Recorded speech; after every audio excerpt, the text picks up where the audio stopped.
දක්වා පානීය ජල ගැටලුවෙන් පීඩා විඳිනා මහවිලච්ඡය නෙළුම්විල ගම්වැසියන් සඳහා පිරිසිදු පානීය ජල පෙරණ පද්ධතියක් ලබා දීමට ගම්මැද්ද මුලපිරු වගයි.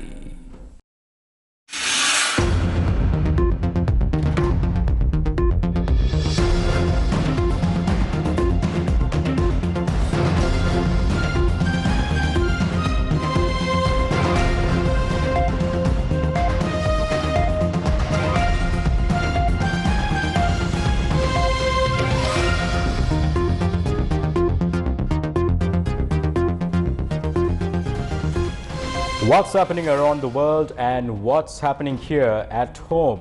A very good evening to and welcome to Primetime News. I'm Sandro Ferdinando. Let's take a look at your headlines for tonight.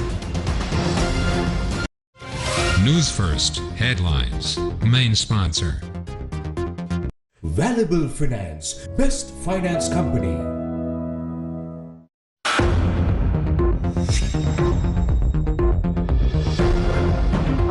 Says he's ready to make decisions for the future of the country, even if it means risking his political future. China suspends Northern Ireland's power projects due to a security concern from a third party. Basil Rajapaksa in key talks with Indian ministers. The gas company should bear responsibility for the explosions, a statement from State Minister Lasantha. Azad Sari released and acquitted of all charges. Notices issued on 3 government MPs to appear in court.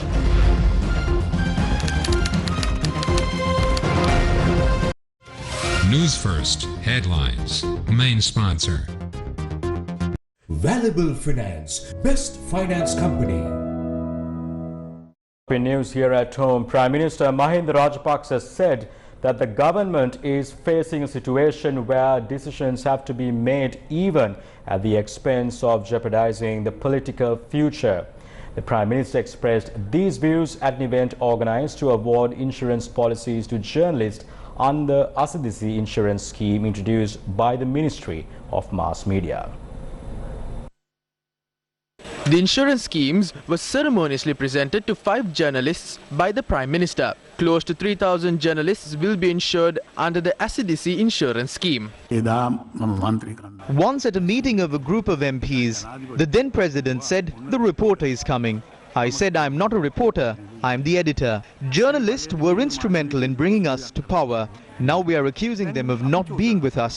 That is not something unusual. Media can create governments and overthrow governments, but the media cannot protect a government. Only the people in the government can protect the government. If the media tries to protect the government, they will have to be given a much better insurance policy. Although the media has understood this, our members have not understood it. The government is now facing a situation where we have to make unpopular decisions. We are ready to take these decisions. We will have to take these decisions on behalf of the country while jeopardizing our political future. When we make such decisions, I believe that the media in this country will act responsibly. China has decided to suspend the project of constructing hybrid energy systems by Sino-So hybrid technology in 3 northern islands. The Chinese embassy in Colombo tweeted that the suspension was due to a security concern from a third party, and the company has inked a contract with the Maldivian government on the 29th of November to establish solar power plants on 12 islands in the Maldives. The hybrid renewable energy system was to be installed in the Nainativu, Delft and Alnativu islands of the Jaffna Peninsula. India on numerous occasions expressed concern over these Chinese projects in the country. Meanwhile, Minister of Finance Basil Rajapaksa held key talks in India today. Finance Minister Basil Rajapaksa had met with India's Minister of State for Finance Nirmala Sitharaman and Foreign Minister Dr. Subramaniam Jaishankar during his visit to New Delhi. He also met with the National Security Advisor of India, Shri Ajit Kumar Doval, in New Delhi today. A range of issues pertaining to the mutual strategic interests of the 2 countries were discussed during the meeting. The Finance Minister also met with India's Petroleum Minister Hardeep Singh this evening. While reports of those events unfolding in China and India are coming in, the lease of the Hambantota port to the Chinese was discussed in Parliament today during the debate on the expenditure head of the Minister of Ports and Shipping. The Hambantota port was part of our national harbours. I do not approve of the decision to sell it off. That is wrong. We came into agreement that extends for 70 years. If we want, we can get back the possession of the port by withdrawing it from the agreement. We only have to pay some compensation.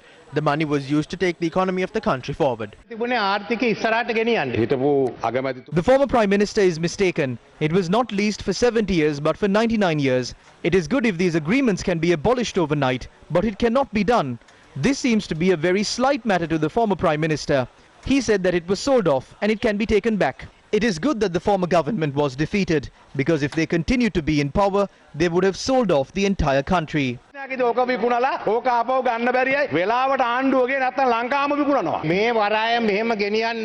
President and the Prime Minister have agreed to operate the port under the current scheme. If you have a problem with that, take it up at the cabinet meeting. The loan taken for the construction of the Hambantota port is still being paid. These people who were involved in these illicit transactions robbed the central bank and doubled the loans obtained by the country are now speaking like children. We are saddened by this. The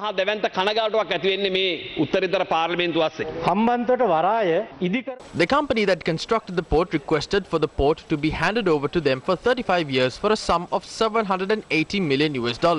But the government at the time did not award this to the company that was requesting to operate the port for 35 years. Instead, they awarded it to the company that requested to operate it for 99 years. I highlighted these matters in the cabinet. That was one of the reasons why my cabinet portfolio was removed. But I am happy about that. I only request the minister to at least appoint a commission and inquire into these matters.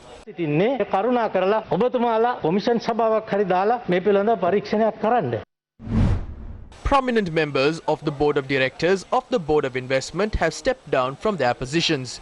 In a statement, the BOI said the chairman, members of the Board of Directors and Director General assumed office with the singular intent of supporting the President's vision to double Sri Lanka's GDP in this decade. It added, quote, "To achieve this strategic agenda, the Cabinet and the leadership team of the Board of Investment recognized that many transformations were required internally to enable the BOI to compete against over 1,000 international promotion agencies active globally." End quote. This included the infusion of specialist skills through the acquisition of new talent for selected positions and also obtained specialist professional services to attract and create new investment portfolios to stimulate the country's trajectory towards a knowledge-driven economy. The statement read, quote, "It is also a matter of regret that the progressive agenda of the leadership has come into question in public fora." End quote. It said, quote, "The many distortions and misconceptions publicized about the Board of Investment has affected the reputation of the Board of Investment internationally as well as the reputation of its key personnel." End quote. Meanwhile, the Hippo Spirit vessel, which is carrying rejected Chinese organic fertilizer, is still located within the sea of Sri Lanka. According to marine traffic websites, the ship is now located some 12.4 nautical miles away from Beruwala. Former JVP Member of Parliament Dr. Nalina Jayatissa said Sri Lanka will be compelled to pay $8.3 million for the ship transporting rejected Chinese fertilizer. Even if we don't use this consignment carrying the fertilizer stocks, we still have to pay $6.75 million to this company.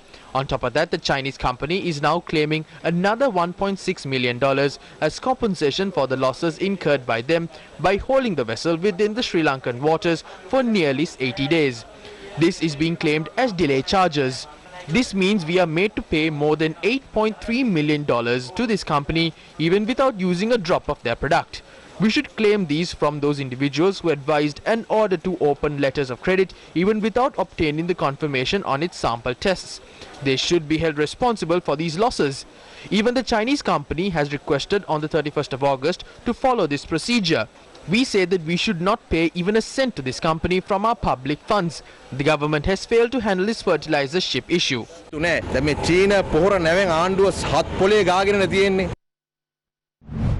With the prevailing shortage of agrochemicals including fertilizer and the current foreign currency deficit faced by the country, The prices of essential goods in the market have skyrocketed. According to the Department of Census and Statistics, these are the current wholesale prices of essential goods in the market. A kilo of samba rice, which was priced at 109 rupees and 78 cents in November last year, is now sold at 162 rupees and 50 cents. This is an increase of 48%. The price of a kilo of wheat flour has also increased from 93 rupees to 123 rupees within 1 year. A kilo of dal, which was priced at 183 rupees last year, now stands at 259 rupees. A kilo of dried fish, which was sold at 550 rupees last year, has increased up to 935 rupees. According to the statistics published by the Department of Census and Statistics, a kilo of chicken that was sold at 430 rupees in November 2020 is now priced at 690 rupees. A 400-gram packet of milk powder has also increased by 100 rupees compared to last year. According to the official data revealed by the government compared to last year November, prices of tomatoes have increased by 164%, leeks by 188%, brinjal by 76%, beans by 70%, and the prices of carrots have increased by 70%. The price of gas cylinders also increased by 1,257 rupees compared to last year. Big onion farmers in Devahuva Galevela in Matale who reaped their harvest are now helpless as big onions are being imported from overseas. Local big onions do not fetch a good price in the market.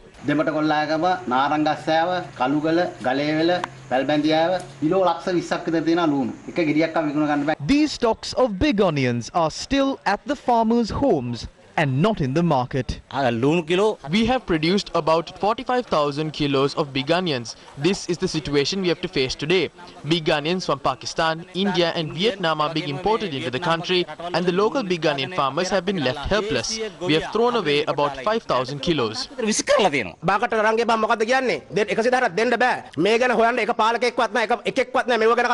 Intermediary traders who visited the Dambula Special Economic Zone had a different take on the matter. Pakistan 125, Indian 150, Turkey 100. The Lanka loan aragana giyotte me saman 160 kena ek rupiya 200 විකුණන්න ඕනේ. ඒ වැහිදහසින්දා ලංකා ලෝන පොඩ්ඩක් තියාගන්න බෑ south වෙනවා. The plight of big onion farmers of the Yaya 23 Alahara settlement in Polo Narua are no different to this. Many big onions are still stored at the homes of these farmers. The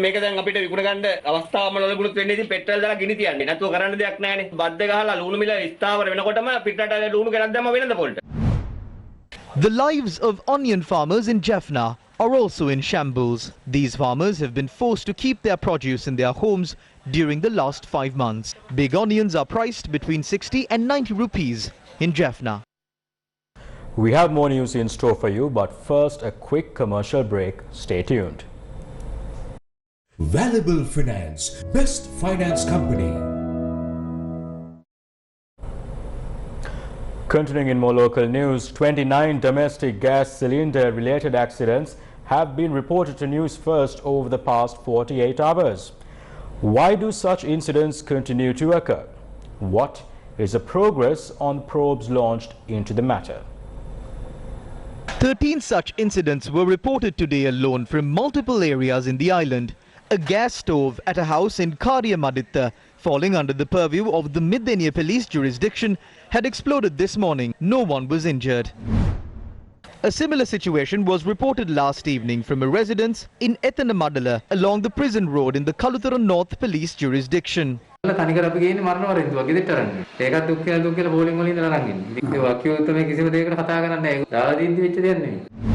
gas cylinder explosion was reported at a house in Egoda Malagama area along the Moronthudua road in the area falling under the purview of the Vadua police jurisdiction.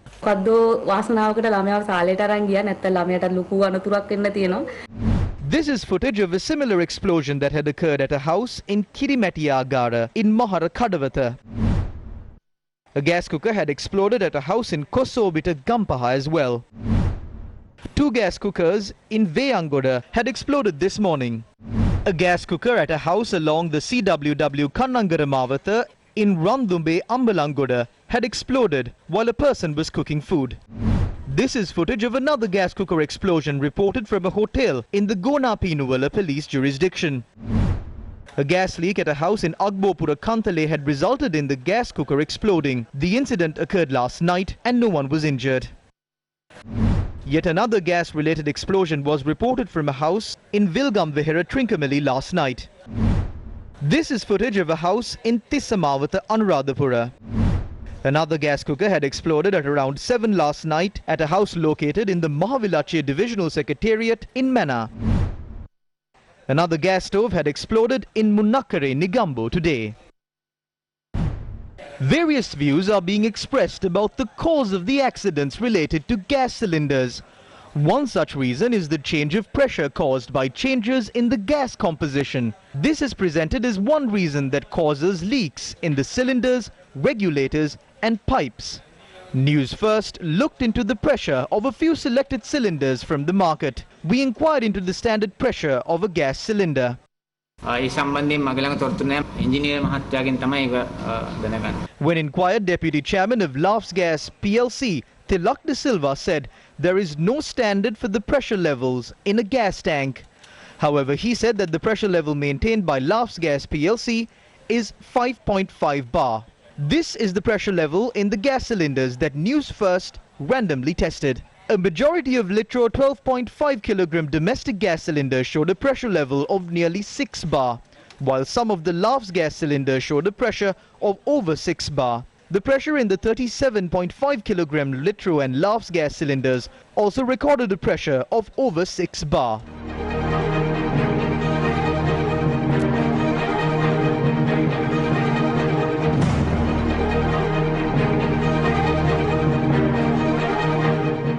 Did the change in pressure levels prompt the recent explosions?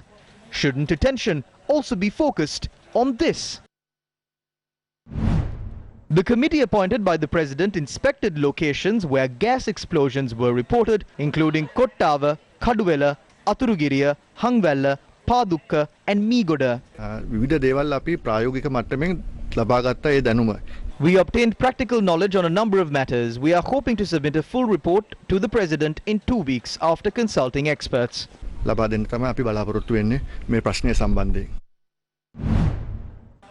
happened to the report of the Ceylon Petroleum Corporation? It was the Consumer Affairs Authority that submitted samples for the tests. We issued the results only to the entity that submitted the samples. We have issued it to the Consumer Affairs Authority. There is no standard for the composition. There is no such thing as this is too much of propane and this is too much of butane.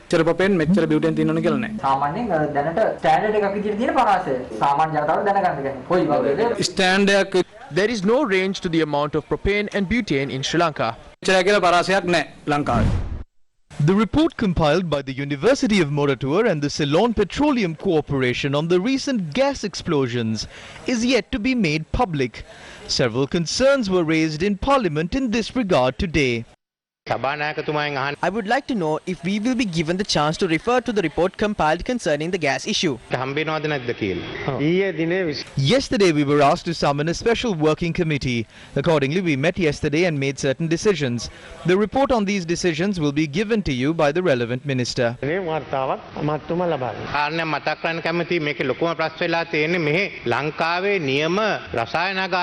got a laboratory for the testing.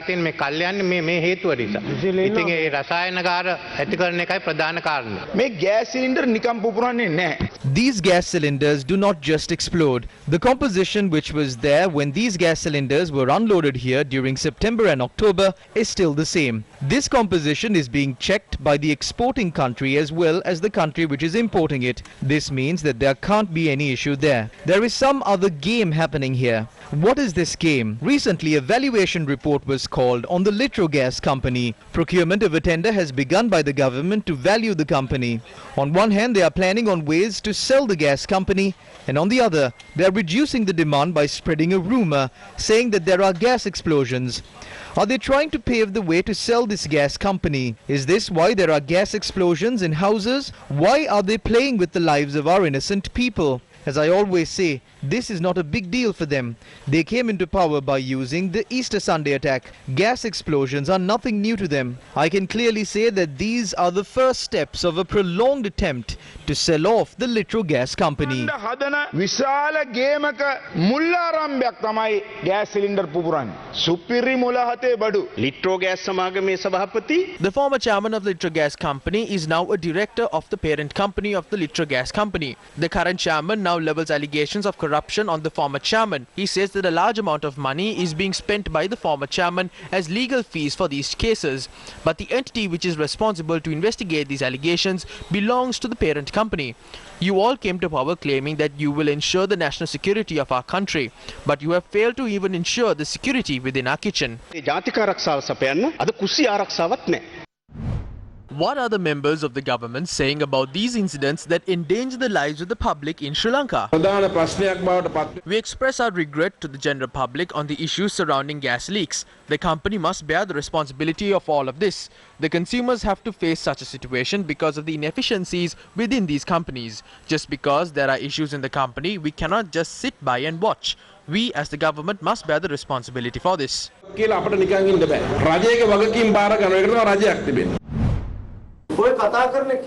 None of the people who are speaking about this are chemists. How can they create such an opinion in the country when there are about 5 explosions reported in the country where there are 4 million consumers using gas cylinders?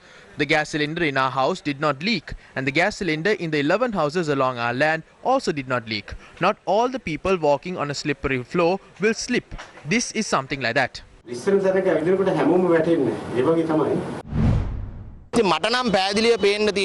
I am of the opinion that the management of these companies must be held responsible for this. If a change was made, they are the ones who know about the changes that were made. We use gas cylinders every day, but now we are extra cautious. I wake up in the morning at about 3 a.m. and I am the one who prepares tea, and now I am very careful when I turn on the stove. I am scared. If I am scared, so are the people of this country. They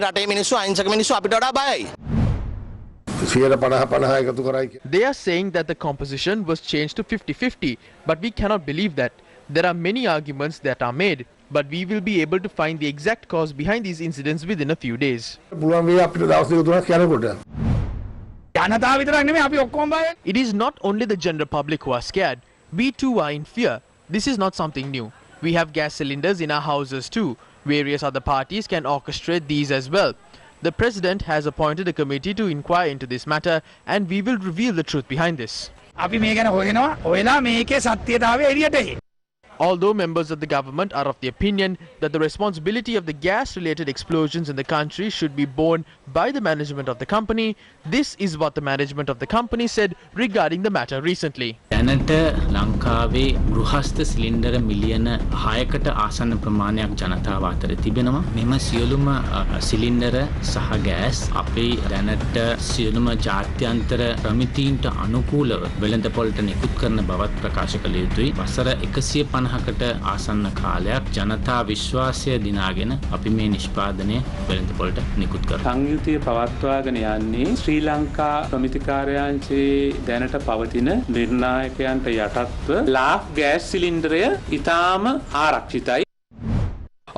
leader Sajith Premadasa expressed his views regarding the accidents related to the gas accidents at an event in Tissamaharama today. දැන් ජනාධිපතිකමක් තියෙනවා පාර්ලිමේන්තුවේ 3න් 2ක් තියෙනවා. There is a president, there is a 2/3 majority in parliament, there are unlimited powers. Where are the solutions to people's problems? Now a land of explosions is emerging. The problem is not the gas composition with propane and butane or the gas companies attempting to raise their profits. The problem is the consumer. Is it the people's fault to purchase gas? Do the people like these explosions? What are these jokes? We have been deceived enough. I think that the government has deceived us enough. මොකද්ද මේ විහිළු කතා? මිත්‍රවරුනි රැවටුණා ඇති. මං හිතන්නේ ආණ්ඩුවත් දැන් ජනතාව ඇඳුවා ඇති. Hidden wealth of many influential figures around the world revealed through the Pandora Papers. 35 current and former leaders and 300 state officials among those implicated in the expose. Names of former Minister Nirupama Rajapaksa and her spouse, businessman Thirukumar Nadeshan, also included in the document. Businessman Thirukumar Nadeshan requests the President to investigate the inclusion of his name in the Pandora Papers. A copy of the letter sent to the Prime Minister. Samaga Jana Balawegaya requests the Bribery Commission to investigate those who aided and abetted Nirupama and her husband in amassing their wealth. How did they earn their wealth? Many political parties and civil organizations complained to the Bribery Commission. President calls for a report on the Bribery Commission on the Pandora Papers within a month. 3 months have already passed. Where is the report on the investigations into the Pandora Papers? Central Bank Governor Ajit Nivard Cabral in a tweet said that bank accounts of those who distribute and receive money through illegal money transmission channels will be frozen with immediate effect. He urged all migrant Sri Lankans to use only legal channels to repatriate their earnings to the country. Meanwhile, the central bank issued operating instructions on additional incentive scheme on inward workers' remittances yesterday. The Monetary Board has decided to pay an incentive of 8 rupees per US dollar for workers' remittances, in addition to the existing incentive of 2 rupees when such funds are remitted through licensed banks and other internationally accepted formal channels and converted into Sri Lankan rupees until the 31st of December. Accordingly, the total incentive for inward workers' remittances converted into Sri Lankan rupees during the month of December 2021 will be 10 rupees per US dollar. However, economists cautioned of the risks involved in such a scheme. It's costly. The central bank was paying 2 rupees extra to the banks. They're going to increase it to 10 rupees. If we go on last year's December figure, which was over 800 million, this will cost 8 billion. And this has to be borne by the central bank. And we have a cash-strapped government who requires every rupee. So this measure will probably reduce government revenue. What about the stick approach? The banks will have to enforce. And there has been anti-money laundering legislation for over 10 years. Most of the banks have computer systems that monitor for certain transaction patterns on their accounts. So one questions, all this time informal activities not permitted, why have these systems not been able to detect it? Further, will these informal channels become more sophisticated? And therefore they may charge a higher intermediation charge because the ground situation has got more complicated. We are in this predicament because we try to control the economy. We are using a lot of delegated means. The government is intervening in many things. Now this is another example of government intervention where they are not allowing prices to coordinate economic activity. And exchange rate is one of those important prices. Meanwhile, opposition MP Dr. Harsha De Silva spoke about the matter. Currently, there are so many ways in which people transfer money. Many ways in which people transfer money. And, you know, Hawala and Undial and giving a friend over in Seoul and that person's wife giving rupees to the person in Anuradhapura happens all the time. And it will happen more and more when the discrepancies become bigger. These things are not only dumb, you know, they never work. You know, we tried this in 1970s also. They never worked. Other countries have also tried it, but they have all failed. Basil Rajapaksa, speaking in the budget debate, said, you see, these archaic laws and regulations of trying to control prices will never work. But on the other hand, this is what Nivard Cabral is trying to do, price control US dollars. It cannot work. Various people have tried it with rice, with milk powder, with sugar, right? Did they work? They didn't work. And the same thing with US dollars, it's not going to work. So you have to be realistic about this, and I try to grasp the situation. You can't just gloss over this and say, look, everything is going to be okay, money is going to come. The obvious result of massive printing of money is what we are now experiencing. Massive inflation and massive depreciation. The final rites of Senudi Deshani, the lone victim in yesterday's fire in Waligama, took place today. There is no evidence of a gas explosion or an electrical leak. Although the flames were extinguished, the cause of the fire is yet to be ascertained.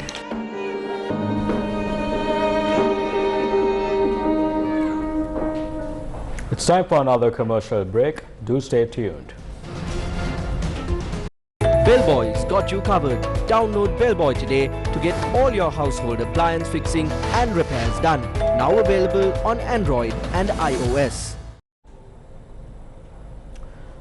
Welcome back. 200,000 Pfizer-BioNTech vaccine doses was brought down to Sri Lanka today. The vaccines were received as a donation from the United States. In a statement, the US Embassy in Colombo said, as the pandemic continues and new variants emerge, the United States continues to partner with the Sri Lankan Ministry of Health, UNICEF and the World Health Organization to vaccinate as many people as possible and build a world that is safer and more secure against the threat of infectious disease. The statement added the United States has now donated 2.6 million vaccines and over $17.9 million in emergency supplies and critical services to Sri Lanka. The statement went on to note that US assistance has reached millions of people in Sri Lanka to control the spread of COVID-19, address urgent health needs and mitigate the pandemic's negative economic impacts. Minister of Water Supply Vasudeva Nanayakkara and Samagi Janabalawege MP Rauf Hakim clashed in Parliament over the water supply and sanitation improvement project. I must also say that the water supply and sanitation improvement project, the WASIP project by the World Bank, which was a very, very worthwhile project, I am told that the first stage they gave almost $170 million, but then they have only given another 30 million to proceed with the second stage, because these are all areas which had less coverage. There were 7 districts that were identified in the first phase. There are more other districts to be identified in the second phase, but then the World Bank's commitment, yes, you can correct it, yes. 7 districts have to continue with the incomplete sections of the WASIP project, not to include new districts. No, but why don't include some other that is the condition of the World Bank, and that is the problem, and that is the requirement of our program. That we have not completed our 7 districts. Please, how can we think of other districts? What I am asking you is to don't listen to the dictates of the World Bank as they say, but try and persuade them, because there are other districts, other rural areas. I know. While you complete it, Mr. Minister. Completing. No. Don't talk shop. It's a question of persuading the World Bank. This is a question of negotiating with the World Bank, explaining to them. This is all based on certain criteria. There are several other districts where the same criteria falls.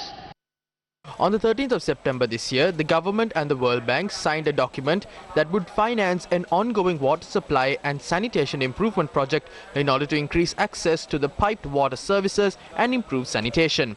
This additional financing was signed to expand water supply, sanitation and hygiene services in 7 districts, reaching more than 1 million people. The Central Working Committee meeting of the Sri Lanka Freedom Party was held in Colombo this evening. The Central Committee meeting, which started around 5 in the evening, was headed by former President Maithripala Sirisena. Several senior members and parliamentarians of the party were in attendance. I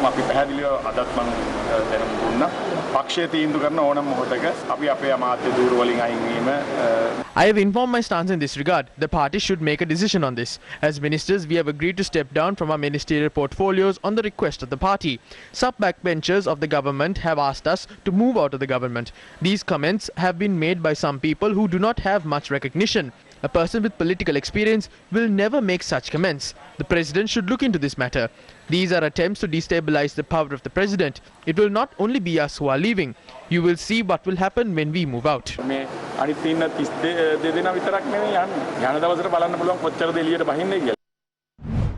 Meanwhile, the Independent Professionals Forum of the Sri Lanka Freedom Party says that their party should move out of the current government. We accept that with the current circumstances, it's difficult for our party to remain within the government. The government is continuing to ignore the implementation of our agreed conditions. Corruption has engulfed our society today. There can be several viewpoints in this regard. With the current political situation, people are finding it very difficult to survive. People want us to move out of the government. If we are to move out of the government, we should do it with a good plan. We fully agree with the agitations shown by the general public towards this government. When people are gathering together to stand against the decisions of this government, as a party, we are ready to lead their struggles. We should also implement a novel political program in this regard. No matter how much power you hold in the parliament, regardless of it being 2/3 or 5/6, if the people are against you, you cannot survive. We are warning the government and the relevant authorities. This country is headed towards a grave economic crisis, which will eventually cause severe political tensions within the country. අනතුරුවන් ගවනවා රට ඉතාම බරපතල ආර්ථික අර්බුදය හරහා දේශපාලන අර්බුදයකට ගමන් කරමින් තියෙන්නේ. බලයට පත් කිරීමේදී Just because we were an important wing in bringing this government into power doesn't mean we have to accept the flaws of it. We need not defend the wrongdoings of this government. Just because we supported them to come into power, as independent professionals, our party is ready to defend such decisions. If someone questions my personal opinion on this, I believe we should definitely move out of the government right now. We should have taken this decision long time ago. This is my personal view. Our central committee is currently analysing the decision to move out. As members, we are ready to follow that decision when it is made. මධ්‍යම කාර්ක සභාව තීරණය කරපු වෙලාවක රජයෙන් ඉවත් විය යුතුයි කියලා අපි සැදී පැහැදී සිටිනවා ඒ තීරණය ගන්න. Former Governor Azad Saleh was released and acquitted from all charges by the Colombo High Court Judge Amal Ranaraja today.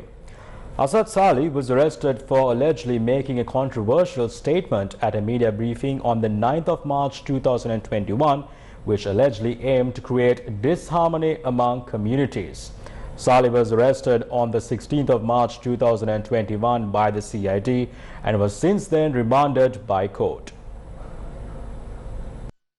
Azad Saleh was arrested by the Criminal Investigations Department under the provisions of the Prevention of Terrorism Act and the International Covenant on Civil and Political Rights Act. Issuing the verdict, the learned judge pointed out that when airing the statement made by Azad Saleh during this media briefing, the media has only aired part of his full speech and not the complete statement made by the accused.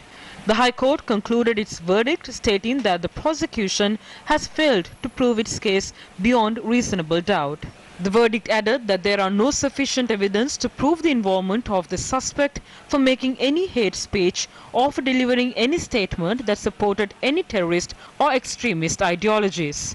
The Colombo High Court also ordered for MPs Mohammad Muzammil, Nimal Petissa, Gamini Waleboda, who filed the complaint that led to the arrest of Saleh, to be present in court on the 21st of February 2022. This was after President's Counsel Maitri Gunaratne, who appeared for the former governor, told the court that the malicious and baseless complaint by the MPs had caused distress to his client.